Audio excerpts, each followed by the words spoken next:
Hello, my name is Michael Lin, and for my final project I'll be giving an overview of the fundamental cause theory. And this theory is really important to understand because as we begin to address the health disparities in our population, this theory can give us some insight into the most effective and long-term solutions to those health disparities. So in this video, I'll first go over the definition of a health disparity, and then I'll define the fundamental cause theory and how we can determine whether or not something is a fundamental cause of health disparities. And then in the second part of the video, I'll just walk you through an example. And then at the very end, we'll just have a short quiz kind of to recap what was covered in this video. All right, so let's get started with some basic definitions. And the first definition we'll talk about is the definition of a health disparity. So a health disparity is just any health difference that emerges from some societal disadvantage. So an example of a health disparity is just that people who are of lower social class or less wealthy in the United States are more likely to have heart disease than people who are wealthy. So here, there is some societal disadvantage, an economic disadvantage, that is leading to them having a worse health outcome, which is increased chance of disease. And the fundamental cause theory then attempts to locate which factors in our society could be a fundamental cause for these health disparities. So the fundamental cause theory was first defined in 1995 by Bruce Link and Joe Fallon, and they defined a fundamental cause of a health disparity as anything that involves resources that determine the extent to which people are able to avoid risks for mortality and morbidity. And the resources they're talking about here that people have differential access to can be anything such as money or knowledge, power and prestige, social connections. So there's all sorts of things that can play into causing a health disparity. And in their original journal article, these two sociologists defined 4 tenets of the fundamental cause theory to help us determine whether something is indeed a fundamental cause of health disparities. Okay, so the first 2 tenets of the fundamental cause theory are similar, and they state that a fundamental cause must involve multiple risk factors and multiple disease outcomes. So we'll keep using the example of social class here to see how differences in social class is a fundamental cause of health disparities. So let's imagine a guy named John, and John works really long hours. He works 2 jobs to support his family, and so John just doesn't have time outside of work to exercise, to get up early in the morning or stay out late after work at the gym to exercise. And this sedentary lifestyle is a risk factor that will eventually or could cause disease such as obesity or heart problems. So there we have one risk factor and disease outcomes, or multiple disease outcomes. Now let's imagine John, who's still working long hours, just doesn't have time to cook good meals for his kids, or he just doesn't have financial access to nutritious ingredients for the meals he's cooking. And here is another risk factor, is an unhealthy diet. And the disease outcomes here again are could be something like obesity and high cholesterol and all sorts of other disease outcomes that are associated with a poor diet. So clearly, so far, difference in social class or being of lower social class is a fundamental cause of health disparities. Okay, the third tenet is a little more difficult to understand, but we'll break it down with a pretty good example. So it states that fundamental causes must have effects on disease even when the profile of risk factors changes dramatically. And essentially what this is saying is that fundamental causes are immune to time. So even as one risk factor may be solved by society and no longer something that causes disease, there will be something new that pops up due to this fundamental cause that will continue to cause disease disproportionately in the people who are disadvantaged. So let's use the example of John again, and we'll imagine a John who lives in 1900 at the turn of the 20th century. And John's pretty poor, so he works in a factory. And factories are really unsafe, especially in 1900. So John is at risk, or much more at risk, for having a workplace accident with a bad health outcome than someone who's wealthy and lives far away from these factories. So here, the risk factor is John's work environment is not safe in the factory. And now John has come forward 100 years.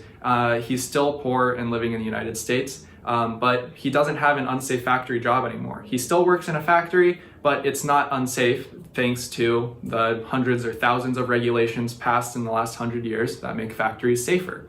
But John will still have worse health outcomes. And we see that there's one study by Dr. Braveman, which is in the description below, that found that Americans who make less than the federal poverty level now are 4 times as likely to have their activity limited due to chronic disease, and they're twice as likely to have diabetes, and they have a shorter life expectancy by about 7 years than the Americans who are in the richest 20% of Americans. So clearly, even though John is not at risk for a workplace accident anymore, that risk factor has changed radically.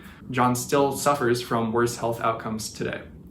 Okay, the fourth and final tenet of the fundamental cause theory is that the effect of a fundamental cause cannot be explained by the risk factors that happen to link it to a disease at any given time.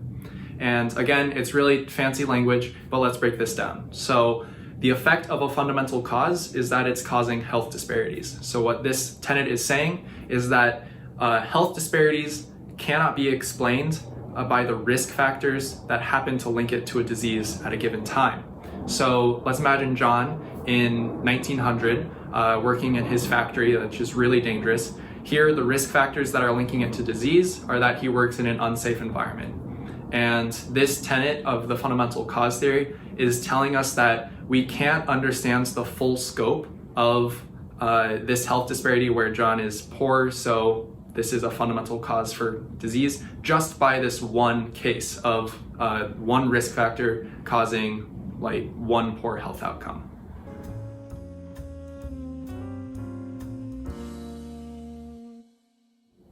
All right, in the second part of the video, we're going to use the fundamental cause theory in an example, and we'll see how the fundamental cause theory informs us of the most effective ways to address a health disparity. So before we get started with the example, we're going to have to define a couple terms. The first one being approximate cause. And so approximate cause of disease is something that's like an immediate cause and very localized to the problem. So imagine that someone has poor heart health. Well, the proximate cause might be, or the very most proximate cause might be that they are eating unhealthy foods, which are high in cholesterol and trans fat, which clog their arteries and reduce the heart's ability to pump blood through your circulatory system. So that's the most proximate cause. And we can identify more upstream, which are distal causes, by asking the question, but why? So, but why is trans fat and cholesterol contributing to poor arterial health? Well, it might be because you're eating unhealthy foods. And then going even further towards more distal causes, but why are you eating fast food? Well, it might be because you don't have time to cook other meals. So by continually asking the question, but why, we'll see that we can work our way to more and more distal causes, which are thought of as upstream causes, until we arrive at a fundamental cause. So for this example, we'll consider a woman named Laura. And Laura is not real, but a figment of our imagination for the purpose of this lesson. So Laura is very poor and is a single mother with 2 kids, and she needs to support her family. So she's working 2 jobs. And Laura eats at McDonald's several times a week, we'll imagine. So Laura, as we just saw from the proximate causes, may have poor arterial health, and she may have heart problems as a result. That's a proximate cause, and that's directly related to her health problem. And we'll ask, but why is she eating at McDonald's so much? Well, she has 2 jobs, and she just gets off work late, so she doesn't have time to cook meals for her kids.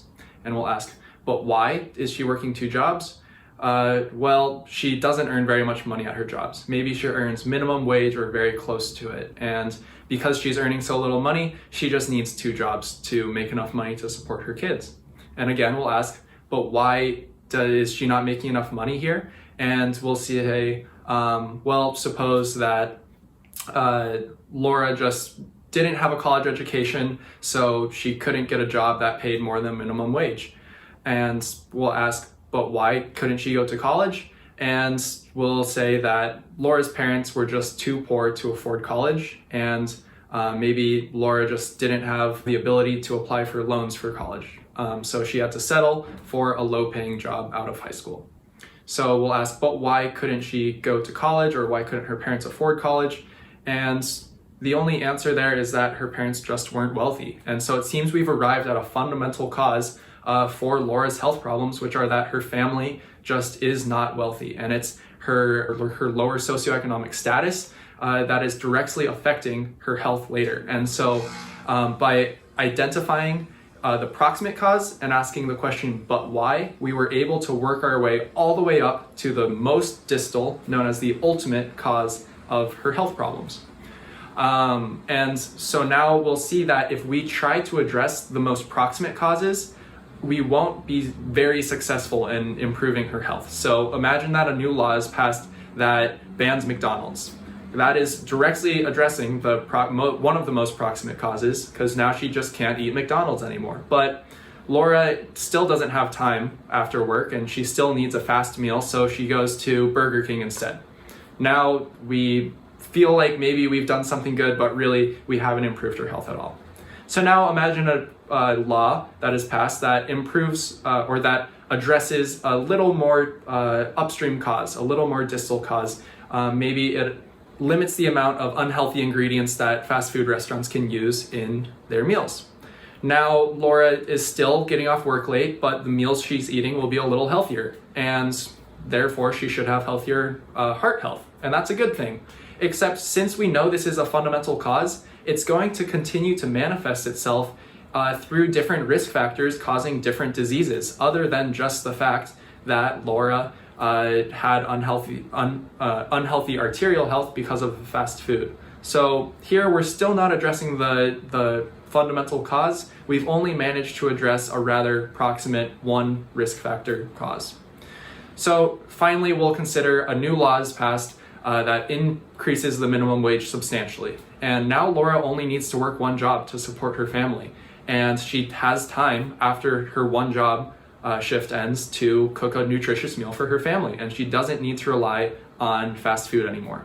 And we'll see that this is also going to benefit Laura in other ways. Maybe now she has extra time to exercise, and maybe now she has time to spend more time with her family, which will improve her mental health.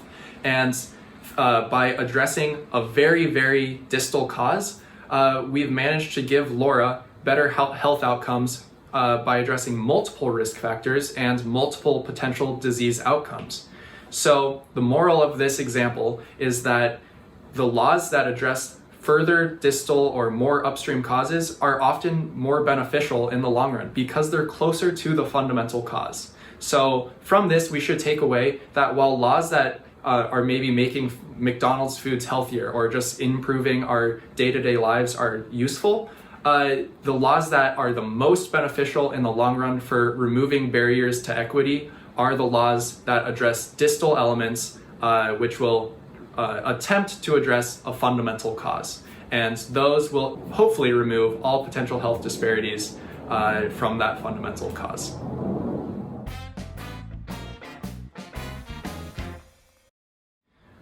Okay, thank you for your attention. I really hope I was able to share with you something really, really cool that I learned this semester, and definitely something that has changed the way that I view the world around me and how we should address population health in the future. From here, I'll just leave a couple quiz questions after this, and those should help you kind of realize that maybe you did take something away and learn something from this video. But thank you again for your attention, and thank you for a great semester.